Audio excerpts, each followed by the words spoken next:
ازيكم يا حبايب قلبي، عاملين ايه؟ قلت لكم ان احنا هنعمل رز بلبن مع بعض ان شاء الله ينافس المحلات، وهتعمليه في البيت بطريقه حلوه جدا وكريمي ووش مكرمش وفي كل المميزات اللي بنجيبها من بره، بس الفرق اللي احنا عاملينه في البيت انضف واوفر واحلى وكل حاجه. تمام. انا معايا هنا كوبايه رز مصري.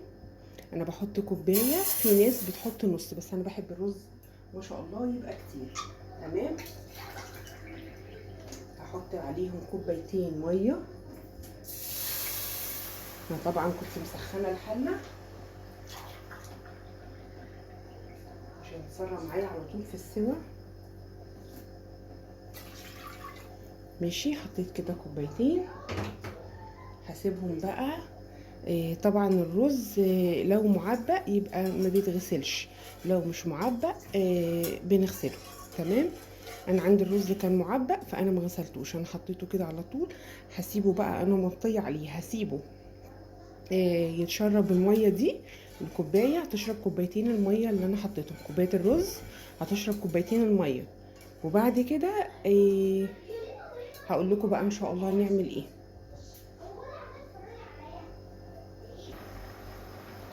بصوا بقى هنا كده غلي. انا عليت عليه شويه، بس ايدي دايما فيه ما سيبهوش عشان ما يلزقش ويتشعوط او يلزق في الحله. تمام. دايما نقلب كده، قلبي طول الوقت وهو على النار طول الوقت. تمام. هتسيبيه ثواني زي ما انا ما هسيبه كده عشان احط الكريم شانتيه والحاجات، هوطي عليه. بصوا انا كده وطيت عليه. تمام. هنا تعالوا معايا هنا، احط الكوبايه اللي حطيتها، احط عليها معلقتين، احط فيها اقصد معلقتين لبن كامل الدسم. اي نوع عندك، اي نوع تحبيه. انا بجيبه سايب من عند العطار، نيوزيلندي كامل الدسم، بيبقى طعمه روعه. معلقتين كبار كده حلوين. تمام اهو. تمام. عليهم ايه بقى؟ عليهم معلقتين كريم شانتيه خام، اي نوع كريم يكون نوعه بس نظيف، عشان ايه؟ الطعم بيفرق جدا في ال ال ال الحاجات دي بتفرق في الطعم. ادي واحد، نحط كمان واحده بس دي ممسوحه. ثواني بقى، انا هحط بقيه اللي في الكيس برضو بجيبه سايب كده من عند العطار. ثانيه واحده بس افضيه كويس كده اهو. تمام. هحط عليهم معلقه نشا، معلقه واحده نشا. استنى انا هنا هقلب الرز عشان ما يلزقش. انتي حابه الرز يبقى حلو كده وكتير، حطي كوبايه رز. لو حباه خفيف يعني الرز ما يبقاش تقيل كتير يعني، حطي نص كوبايه. انا بحب الرز يبقى باين فيه الصراحه. اهي معلقه نشا كده كبيره عليهم، وعليهم بقى كوبايه لبن. تمام. طبعا الرز بلبن يعني لبن بلدي. انا جبت اللبن البلدي اهو اوريهولكم، هو الكيلو بتاع استنوا اقلب برضو عشان ما ننساش الرز اللي احنا حاطينه. تمام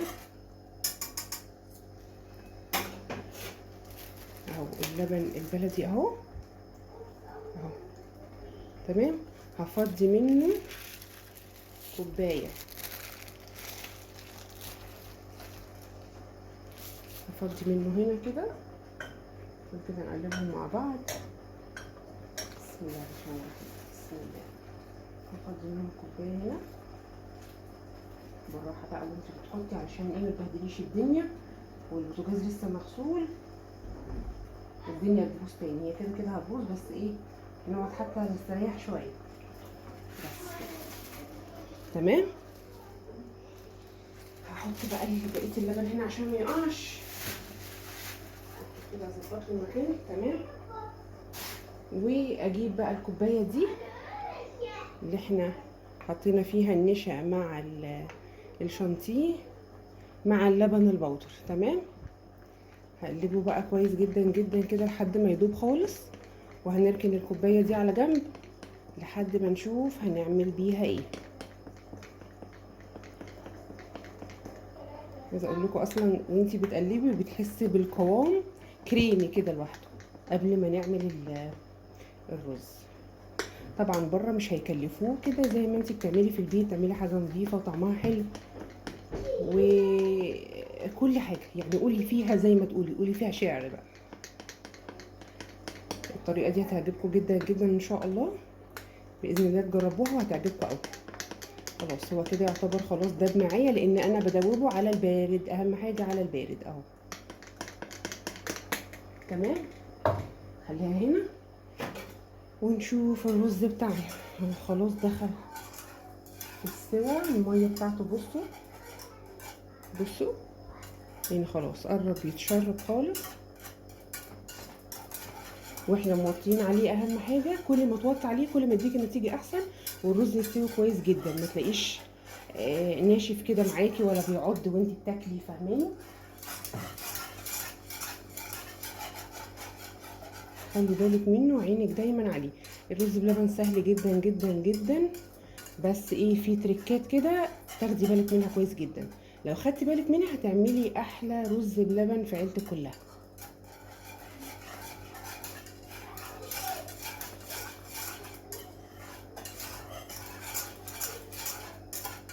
بصوا ما شاء الله، تحسي ان الكميه كمان زادت، يعني انا حاطه كوبايه تحسي ان ما شاء الله حاطه كوبايتين، بس هما كوبايه طبعا زي ما حطيناهم مع بعض، لان كوبايتين طبعا كتير جدا على كيلو لبن.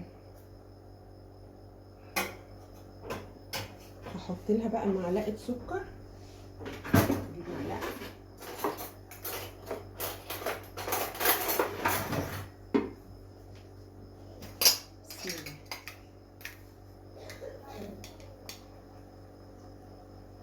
اهو، معلقه كبيره سكر.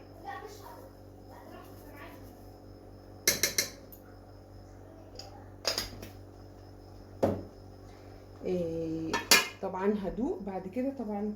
في ناس بتحب مسكر جدا قوي، وفي ناس بتحبه السكر بتاعه مظبوط، انا بحبه مظبوط بصراحه. هنقلب كده، هجيب بقى بقيه اللبن. خلي الكاميرا كده عشان تبقوا شايفين الحله تمام. هجيب بقيه اللبن، وايد بتقلب وايد بتصب اللبن تمام. لو في حد يساعدك تمام، مفيش حد خلاص انت ساعدي نفسك زي ما انا بساعد نفسي كده اهو، بالراحه خالص خالص. انا كده كده موطيه، فالدنيا هتبقى تمام ما تقلقيش، يعني مفيش حاجه ولا هتلزق ولا هتمسك ولا اي حاجه. بصوا اهو، بسم الله بسم الله. نزيله بقى كله. طبعا اللبن ما غليتوش ولا اي حاجه، جايباه من عند اللبان. هو بقى طبعا بيغلي معانا هنا يعني تمام. هخليني موطيه عليه، مش هعلي عليه، هقلب بس كده. لما بقلبه كده طبعا مفيش اي حاجه زي ما قلت لكم هتلزق تحت في قاع الحله تمام. افضل اقلب فيه كده واقف جنبه، مش هسيبه عشان ما يشطش من تحت. اوعي تسيبي الرز بعد ما تحطي اللبن او قبل، يعني كده كده ما بيتسابش.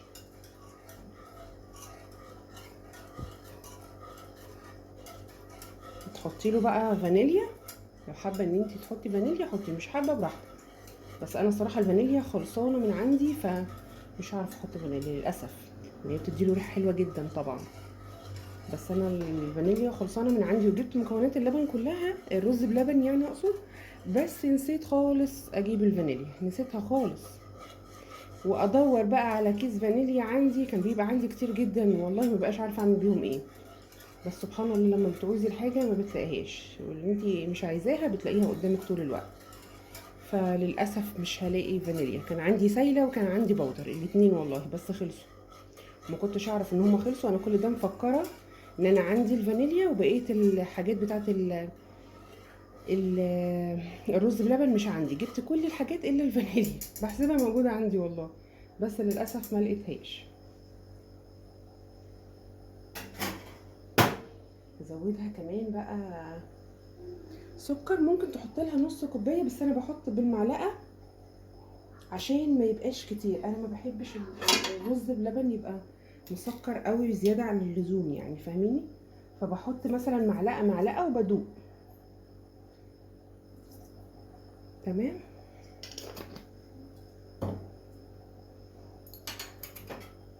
عشان في ناس بتحب الحاجات مسكره قوي بزياده الصراحه، مش عارفه بتجزع النفس كده، او تحسي ان انت خلاص قفلتي منها ومش عايزه تاكلي. مسكر قوي بزياده يعني. المظبوط حلو الصراحه في كل حاجه. يعني انا اتعودت دايما، مش اتعودت دايما، مؤخرا اتعودت ان انا اشرب كل المشروبات ما عدا الشاي، بس ما عدا الشاي، لان الشاي مر شويه، لازم اشربه بسكر. ما بعرفش اشربه من غير سكر خالص، لكن كل المشروبات بشربها من غير سكر الصراحه. اتعودت عليه، هو اتعود فعلا. وبعدين بعد سن معين كده، مش هقول هو ايه، كلنا عارفينه، يعني نحاول على قد ما نقدر نقلل من السكر، ويا ريت نمنعه خالص، بس طبعا غصب عننا مش هنقدر نمنعه. يعني احنا مثلا نحب الرز بلبن اكيد فيه سكر، بنحب مثلا البسبوسه اكيد فيها السكر فمش هنقدر نمنعه، بس نقلل منه بس، عشان الشيخوخه والحاجات دي يا ولاد خدي فيتامينك وخلي بالك من نفسك ربنا يديكوا الصحة وطولة العمر يا رب، وتعملوا أحلى حاجة. وأهم حاجة أهم حاجة صحتكم دايما بس تبقى كويسة، وفي أحسن حال دايما يا رب. طول ما الصحة الحمد لله كويسة خلاص، مش عايزين أي حاجة تانية من الدنيا والله، الحمد لله. بصوا تحسي كده إن ما معلش يا بنات الفيديو فصل عشان الحرارة. بصوا هنا بقى، بصوا ما شاء الله القشطة، شايفين القشطة؟ بسم الله ما شاء الله.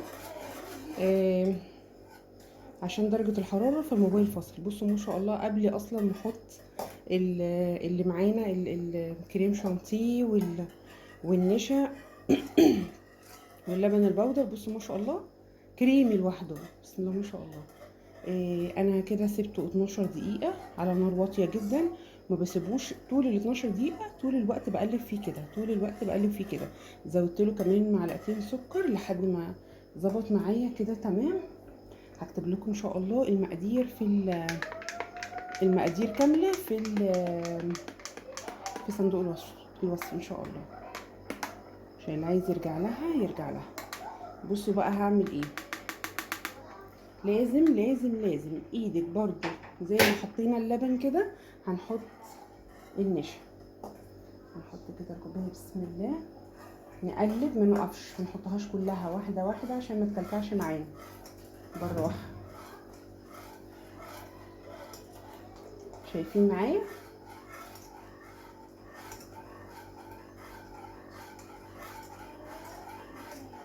بسم الله. اوعدك هتاكلي احلى رز، احلى من بتاع بره مليون مره. ولا في البيت نظافه بقى ومكلفاه طبعا. في بره مش هيحطلك فيه طبعا ولا كريم شانتيه ولا اللبن البودر، لانه طبعا غالي جدا وهتكلف. فاحنا في البيت بنعمله احلى من بره وبنكلفه عشان خاطر ولادنا. خلي النار واطيه زي ما هي، معليش عليها، خلي النار واطيه، هو احسن حاجه عشان يطلع معاكي احسن نتيجه. تخلي النار زي ما هي كده واطيه. هاتوا بقى هنا كده مكان الكوبايه عشان تبقى ايه قريبه من التصوير.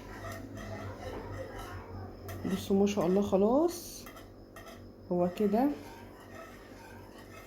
هنقلبه بس شويه كده لمده مثلا 10 دقايق. هنقلبه ونرجع له، نقلبه ونرجع له، يعني كده نقلب شويه ونرجع، نقلب كام تقليبه كده ونرجع 10 دقايق كمان وخلاص على كده. عايزه اقول لكم ان كيلو اللبن ده ما بيعملش اي حاجه والله، هيتاكل في ثواني. بس انا مخبياه او هخبيه منهم هخبيه منهم لحد بس بكره، على اساس يبقى ياكلوه هو مكرمش بقى وحلو كده وساقع، وما بيصبروش عليه. بسيب لهم شويه كده في اخر الحله. إيه لو عرفوا يعني ان في رز بلبن، لو عرفوا اصلا ان انا بعمله دلوقتي ما يكونوش سابوني، بس هما يحسبوني لسه واقفه بعمل حاجات في المطبخ. تمام. انا كده بقى بصوا ما شاء الله من قبل ما اغرفه وهو ما شاء الله كريمي. بصوا بيغلي ازاي اهو. كده بقى خلاص عدى عليه ال10 دقايق. بصوا ما شاء الله تقل معايا وبقى كريمي جدا ما شاء الله. خلاص هو كده جاهز، نبتدي بقى نغرفه في الاطباق. هنقول بسم الله. نجيب بقى الكبشه بتاعتي والطبق بتاعي اهو. يكون موبايل من كتر ما الدنيا حر جدا. بصوا انا هقفل عليه خلاص. من كتر ما الدنيا حر جدا كل شويه بيفصل كل شويه بيفصل. هقلبه. بصوا ما شاء الله كريمي خالص ازاي، من قبل بقى ما يبرد ولا يخش التلاجة ولا الكلام ده خالص. طبعا هغرفه بقى دلوقتي في الاطباق كده على طول. اول ما بيخلص بنغرفه في الاطباق. تمام. هغرفه معاكم بس بقلبه كويس لاني الموبايل كان فصل وما كنتش قلبته. تمام كده اهو. بسم الله بسم الله.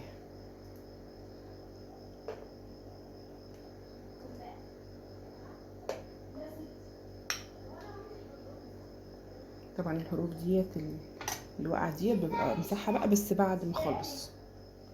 بغرفه بقى كده وبعدين بسيبه يبرد خالص. يبرد خالص يعني اخليه ساعتين 3 براحته خالص. لما يبرد خالص ببتدي ان انا ادخله التلاجة علشان يعمل لي الوش المكرمش. لو انت بقى مستعجله عليه هو بيبقى كريمي بس من غير الوش المكرمش. تمام.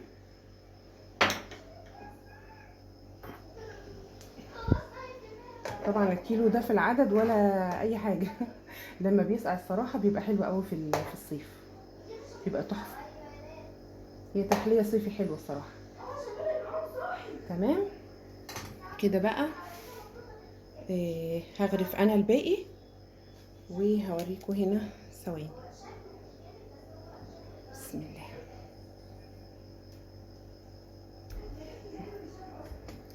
تعالوا هنا كده احط هنا بقى الاطباق اللي انا غرفتها وهغرف الباقي بقى بس عشان وقت الفيديو.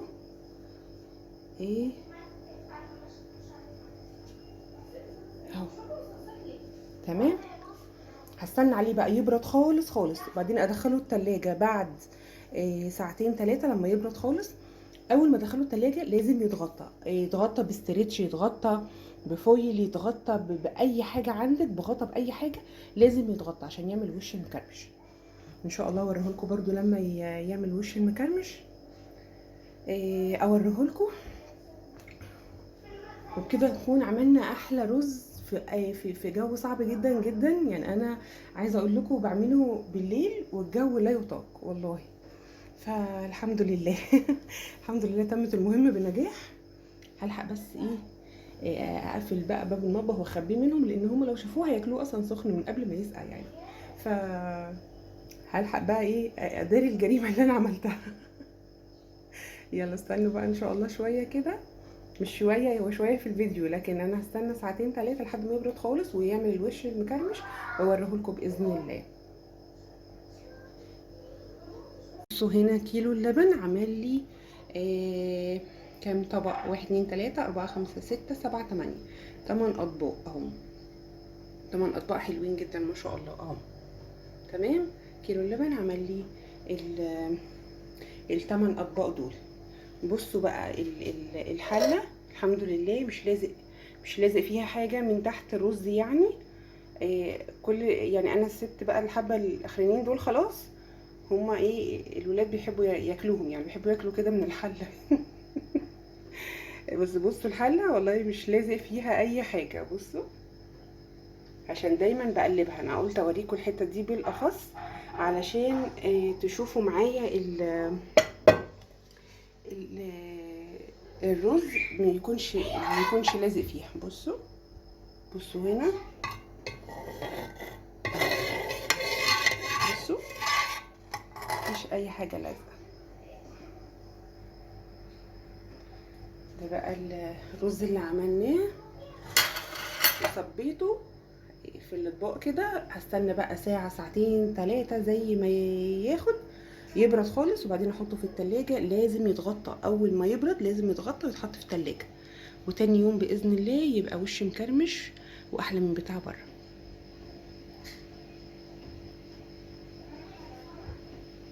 بصوا بقى بعد ما الرز طلع من التلاجة، حطيته طبعا في التلاجة بقى يسقع. بعد ما برد نهائي بصوا الوش بتاعه مكرمش ازاي. عايزه اقول لكم بقى ما بيتاكلش غير وهو ساقع. بصوا غطيته بستريتش كده عشان الاطباق دي ملهاش غطا، فغطيته بالاستريتش كده عشان يعمل الوش المكرمش اللي انتوا شايفينه ده. طبعا ما شاء الله بصوا كريمي جدا جدا جدا اهو، ما شاء الله. بصوا ما شاء الله القوام بتاعه. بصوا بقى اللي كنت بقول لكم عليه، ما شاء الله انا بحبه مليان رز كده، بيبقى طعمه تحفه، طعمه روعه روعه. الرز بتاعه مظبوط قوي، الرز بتاعه مظبوط قوي قوي،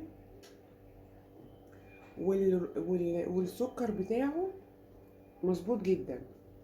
ان شاء الله هكتب لكم برضو المقادير بتاعته في صندوق الوصف عشان تشوفوها وتراجعوها. اعملوه على ضمانتي. طبعا انا ما استنيتش في التلاجة، ما استنيتش عليه كتير. بصوا ما استنيتش عليه كتير عشان الولاد اكتشفوه يعني. طبعا كل شويه بيفتحوا التلاجة وشافوه في التلاجة تمام، فانا ما استنيتش عليه كتير. يعني عايزه اقول لكم لو سبتوه كمان شويه هيكرمش اكتر. بصوا قوام كريمي جدا جدا، مظبوط جدا جدا. الرز مظبوط، السكر مظبوط، كل حاجه فيها مظبوط. اهم حاجه تعمليها بلبن كامل الدسم عشان بيفرق جدا جدا في طعم الرز بلبن. تمام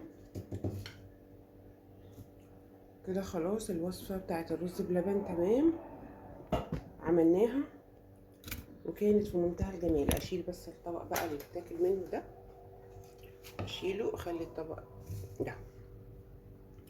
بصوا الكرمشه على الوش، عايزه اقول لكم لو سبتوه كمان شويه هيعمل كرمشه اكتر. هو ده سر الكرمشه بتاعه المحلات. طعمه حلو جدا جدا جدا، وهو ساقع بقى طعمه روعه. اتمنى ان شاء الله الفيديو يكون عجبكم وتجربوه وتقولوا رايكم فيه باذن الله. اشوفكم في فيديو جديد حبايب قلبي، واسيبكم دلوقتي في رعايه الله، واقول لكم دلوقتي السلام عليكم ورحمه الله وبركاته. مع الف سلامه.